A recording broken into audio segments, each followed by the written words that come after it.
మనం మామూలుగా విరగకపోతే విరగొట్టి నల్లగొట్టి లైన్లో పెడతాడు ఆయన. ఎందుకంటే విరిగి నలిగిన మనస్సే దేవునికి ఇష్టమైన బలులు. అర్థమైందా?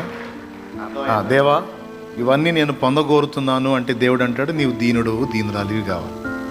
అలా కావాలంటే ఏం చేయాలి ప్రభా? నా అంతటా నాకు చేత కాదు, నువ్వే చేయి తండ్రి అన్నప్పుడు ఇక నిన్ను దీనుడిగా దీనురాలిగా చేయడానికి దేవుడు విరగొట్టడం మొదలు పెడతాడు.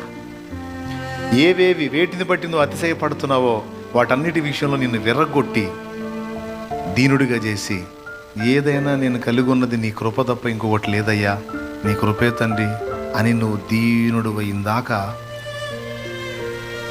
యాకోబుతో పెనుగులాడినట్టు నీతో పెనుగులాడతాడు ఆయన. యాకోబుతో పెనుగులాడి యాకోబుని దీనుడిని చేసి దీవించిపోయాడు. తెలుసా? యాకోబుని దీనుడిని చేసి దీవించిపోయాడు.